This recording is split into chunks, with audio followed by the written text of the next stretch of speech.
Well, spring cleaning is not just for your home. Sometimes our relationships need a refresh too. Spring, it is the perfect time to take inventory of the people around us and make sure our relationships are helping us grow. Kendra Reddy is a leadership expert and joins us now with more. Welcome back to the show. Thank you for having me. So I love this idea of going through our relationships because they are such a big part of life. Now, you say it is totally normal for these relationships to evolve, but we don't really talk about it. So what does that change actually look like in real life? Yeah. I think there's so much pressure to find the one romantic soulmate, the one Anne of Green Gables best friend. Your best bosom buddy. Exactly.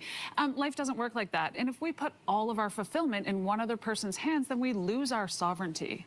Relationships are meant to evolve because as we evolve and go through life, our priorities change. We move, we experience loss, we take new jobs, we get married, we have kids.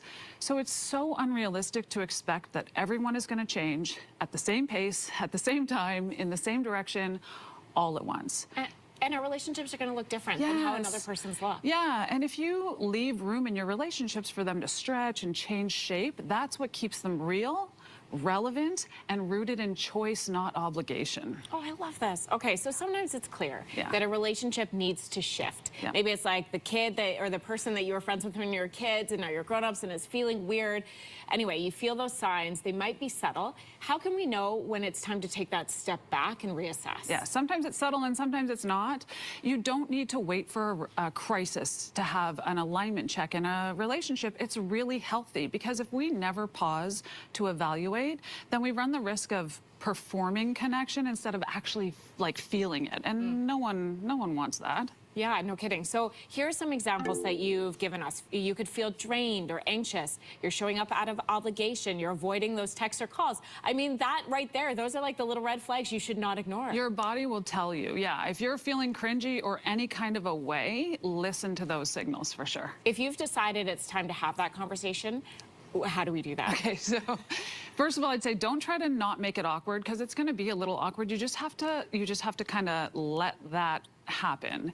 And saying things like, I need some space, or something has changed for me, it feels hard, but ghosting or breadcrumbing creates guesswork for the other person. And so when we are, this is the leadership skill, brave enough to speak with courageous honesty, then everyone gets dignity and clarity. So some of the openers you can try, because this gets hard for people, is, hey, I noticed some things feel different between us lately. Have you noticed anything?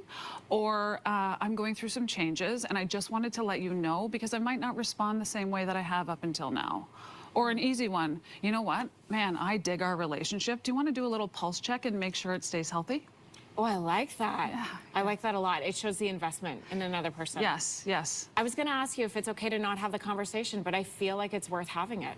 It is worth having it, and there are going to be situations where it's not worth having it. So if it's not your Anne of Green Gables bosom bestie and sort of a third, second degree acquaintance, then there are times I think people can really rely on their own judgment for that. Okay. We go through many different versions of ourselves in our lives, and sometimes people are only with us for a chapter. Yes. Can you talk about that idea and why it's okay to let go? Yes. Season, a reason, and a chapter is true, and it's also true that it's okay for us to outgrow people and for people to outgrow us. We also have to remember there's never just one season, so people can rotate in and out. When you're willing to let go, it creates space for new things to come in and maybe for you to grow in a way that you couldn't in the previous relationship dynamic. There is such a freedom in that, in here, even in just listening to you say that. There's like a forgiveness that happens where it's like, oh, it's okay if like this relationship changed. I want to show up out of a sense of love, not out of a sense of duty. I love that. Yeah. Thank you. Thank Kendra you. Reddy, thanks so much for being on the show Thank you for having me. Thank you.